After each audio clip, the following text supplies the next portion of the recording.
नमस्कार, स्वागत है आपका हमारे चैनल में। मैं रानी गुप्ता आपके साथ और बड़ी खबर आ रही है। बिजनेसमैन सुभाष चंद्रा को राजस्थान में भाजपा ने समर्थन देकर कांग्रेस की टेंशन बढ़ा दी है। आपको बता दें कि राज्यसभा चुनाव इस वक्त चर्चा में है और देखा जा रहा है कि 4 राज्यों में दिलचस्प मोड़ जो है इस चुनाव को लेकर के देखने को मिल रहा है। आपको बता दें कि जहां सुभाष चंद्रा को भाजपा ने समर्थन देकर कांग्रेस की टेंशन बढ़ा दी है, तो वहीं सपा के वरिष्ठ एवं कद्दावर नेता रेवती रमन सिंह को राज्यसभा का टिकट न मिलने पर सियासत तेज हो गई है और वो सपा से नाराज चल रहे हैं। और खबर ये भी आ रही है कि वो जल्द ही बीजेपी में शामिल हो सकते हैं। इसी के साथ ही राज्यसभा चुनाव के बीच 5 साल पुराने केस में भाजपा विधायक को थाने पर बुलाया गया है। बता दें कि भाजपा विधायक चंद्रकांता मेघवाल को कोटा के महावीर नगर थाना पुलिस ने नोटिस दिया है। वहीं इस मामले को लेकर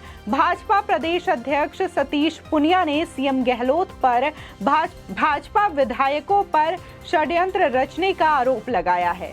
आपको बता दें कि राज्यसभा चुनाव के लिए कैंडिडेट्स के नाम वापस लेने की आखिरी डेट बीतने के साथ ही महाराष्ट्र, राजस्थान, हरियाणा और कर्नाटका में एक सीट पर फाइट दिलचस्प हो गई है।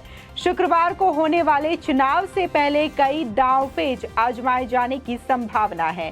क्रॉस वोटिंग की कोशिश, पिछले दरवाजे से अंदर खाने बातचीत और विधायकों को प्लेन से ले जाकर सेफ हाउस में रखने जैसे कई दांवपेच चले जाने शुरू हो गए हैं। हरियाणा में राज्यसभा की 2 सीटों के लिए वोटिंग होनी है और क्रॉस वोटिंग का डर इतना है कि कांग्रेस के विधायकों को कांग्रेस शासित राज्य छत्तीसगढ़ की राजधानी रायपुर में एक रिसोर्ट में ठहराया गया है। आपको बता दें कि रायपुर के इस रिसोर्ट में जहां 31 विधायकों को ठहराने की प्लानिंग थी, तो वहीं अब तक वहां पर सिर्फ 28 विधायक ही मौजूद हैं। इसी के साथ ही जहां 3 विधायक लगातार कांग्रेस की कैप्चरिंग से गायब है, तो कांग्रेस को इस बात का डर सता रहा है कि कहीं ये 3 विधायक उनके खिलाफ क्रॉस वोटिंग न कर दें। आपको बता दें कि एक वरिष्ठ सांसद ने भी कहा है कि मार्केट फोर्सेस काम कर रहे हैं।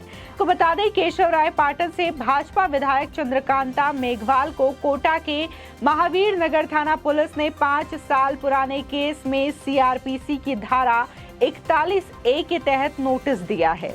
विधायक को मंगलवार सुबह 11 बजे पूछताछ के लिए बुलाया गया था। इस मामले को लेकर भाजपा प्रदेश अध्यक्ष सतीश पुनिया ने सीएम गहलोत पर भाजपा विधायकों के खिलाफ षड्यंत्र रचने का आरोप लगाया है। बता दें 10 जून को राज्यसभा के लिए मतदान होना है। भाजपा के सभी विधायक बाड़ेबंदी में हैं। इसी बीच चंद्रकांता मेघवाल को नोटिस देने पर सियासत गर्मा गई है।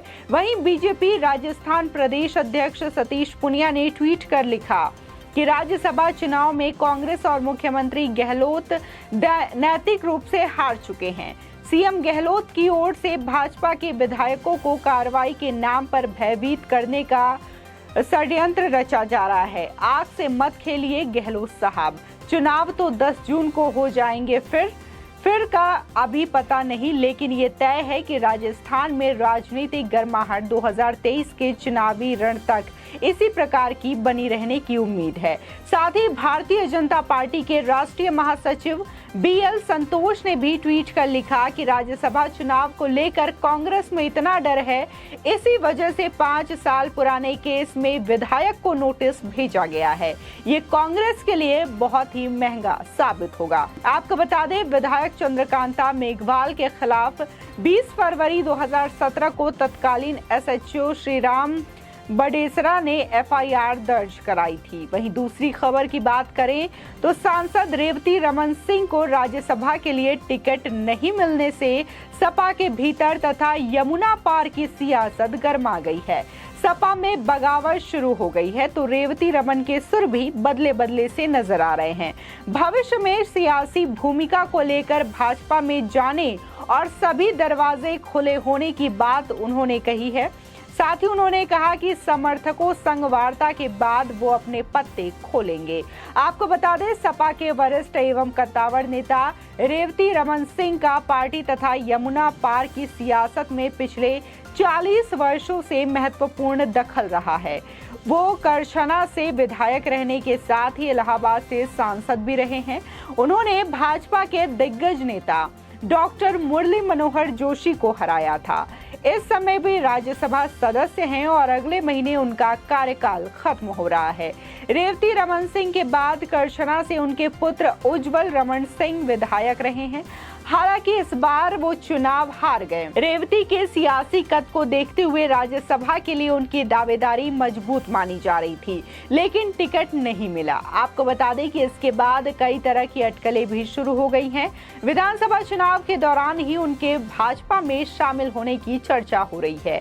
अब राज्यसभा के लिए सपा से टिकट नहीं मिलने से एक बार फिर उनके भाजपा में जाने की चर्चा तेज हो गई। हालांकि भाजपा के पास सांसद डॉक्टर रीता बहुगुणा जोशी, केशरी देवी पटेल जैसे कई नेता हैं जिनकी यमुना पार में अच्छी पकड़ है। ऐसे में भाजपा में उनकी जगह प्रमुख नेताओं के रुख से ही तय हो सकेगा। साथ ही रेवती रमन का कहना है कि अखिलेश यादव से वार्ता हुई थी, लेकिन उन्होंने टिकट के योग्य ही नहीं समझा। अखिलेश ने अपना निर्णय सुना दिया है। नए परिदृश्य में आगे क्या करना है अभी ये तय नहीं हुआ है। इस संबंध में समर्थकों से वार्ता की जा रही है। भाजपा में जाने के सवाल पर उन्होंने कहा कि अभी तक किसी से वार्ता नहीं हुई है, लेकिन इससे उन्होंने इनकार भी नहीं किया है। इसी के साथ ही दूसरी खबर ये आ रही है कि बिजनेसमैन सुभाष चंद्रा को समर्थन देकर कांग्रेस को टेंशन भाजपा ने दे दिया है, लेकिन भाजपा पर भी आरोप लगने शुरू हो गए हैं। बता दें कि कांग्रेस का आरोप है कि भाजपा सुभाष चंद्रा के लिए वोट करने के लिए कांग्रेस व निर्दलीय विधायकों की खरीद फरोख्त के प्रयास में जुटी है। बता दें कि कई विधायकों और सीएम अशोक गहलोत ने ये आरोप भाजपा पे लगाया है। बता दें कि सुभाष चंद्रा हरियाणा से निर्दलीय राज्यसभा सांसद हैं। अब उनका टर्म पूरा हो चुका है। हरियाणा में नंबर गेम इस बार पक्ष में नहीं होने के कारण चंद्रा ने राजस्थान से भाजपा से राज्यसभा चुनाव लड़ने की रणनीति बनाई है। आपको बता दें कि आरएलपी के 3 विधायकों का सपोर्ट बीजेपी को मिलता है तो कुल संख्या 74 हो जाती है। 41 विधायकों के वोट से घनश्याम तिवारी की जीत पक्की है। भाजपा के बचे 33 वोट चंद्रा के समर्थन में पड़ने की उम्मीद जताई जा रही है। फिर निर्दलियों के वोट और चाहिए होंगे। वहीं विधायकों में तोड़फोड़ के अलावा जीत का समीकरण बैठता नजर नहीं आ रहा है। आपको बता दें कि राजस्थान में राज्यसभा चुनाव से पहले कांग्रेस ने अपने और समर्थक विधायकों को उदयपुर के एक होटल में भेजा है। यहां कांटे की टक्कर चौथी सीट के लिए है। एक तरफ कांग्रेस के यूपी के नेता प्रमोद तिवारी हैं, तो वहीं दूसरी तरफ भाजपा के समर्थन से निर्दलीय उम्मीदवार सुभाष चंद्रा मैदान में हैं। चंद्रा हरियाणा के रहने वाले हैं। कांग्रेस के लिए जरूरी है कि उनके 108 विधायक एकजुट रहें। तिवारी को जिताने के लिए उसे 1 दर्जन से ज्यादा विधायकों के समर्थन की जरूरत होगी, जो सीएम गहलोत सरकार को सपोर्ट कर रहे हैं। इसके अलावा 3 आरएलपी विधायक और 2 बीटीपी और सीपीएम के हैं और 1 विधायक आरएलडी का है। चंद्रा को 11 वोट की और जरूरत होगी, जबकि तिवारी को 15 वोट चाहिए होंगे। चंद्रा को भाजपा के 30 सरप्लस वोट और आरएलपी के 3 विधायकों के वोट मिल सकते हैं। वहीं बसपा लीडरशिप ने गवर्नर और स्पीकर के पास ये अर्जी भेजकर मामले में ट्विस्ट ला दिया है कि कांग्रेस के साथ विलय करने वाले उनके 6 विधायकों को वोटिंग से रोक दिया जाए। वहीं बात हरियाणा की करें तो यहाँ निर्दलीय उम्मीदवार के तौर पर मीडिया उद्यमी कार्तिकेय शर्मा की एंट्री से राज्यसभा की दूसरी सीट का मुकाबला भी चैलेंजिंग हो गया है। कांग्रेस के अजय माकन को तगड़ी फाइट मिल रही है। माकन जीत सकते हैं अगर 31 कांग्रेस विधायकों में से कम 30 विधायक उन्हें वोट दें। लेकिन चर्चा ये है कि पार्टी के 3 विधायकों ने अभी सभी विकल्प खुले रखे। इसमें बार्गेनिंग या क्रॉस वोटिंग की संभावना बन रही है। शर्मा को दुष्यंत चौटाला की जेजेपी के 10 विधायकों और भाजपा के 10 बचे विधायकों के वोट मिलने तय हैं। ऐसी स्थिति में राज्य के 7 निर्दलीय विधायकों की भूमिका महत्वपूर्ण हो जाती। जिस तरीके से हरियाणा और राजस्थान में जो समीकरण है वो कहीं न कहीं बीजेपी के फेवर में आते हुए दिखाई दे रहे हैं।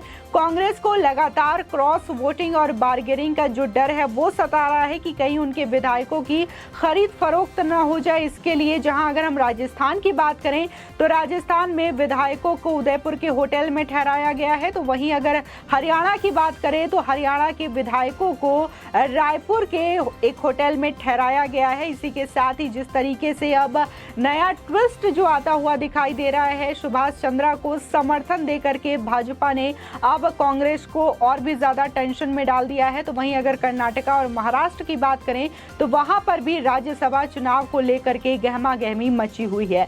हालांकि 10 जून को चुनाव होने हैं, लेकिन अभी तक सारी पार्टियों ने कमर कस ली है और अपने अपने विधायकों की वोटिंग जो है बचाने में लगातार सभी पार्टियां जुटी हुई हैं। आपकी इस खबर पर क्या राय है, हमारे कमेंट सेक्शन में जरूर बताएं। आगे की और भी अपडेट के लिए चैनल को सब्सक्राइब करना ना भूलें।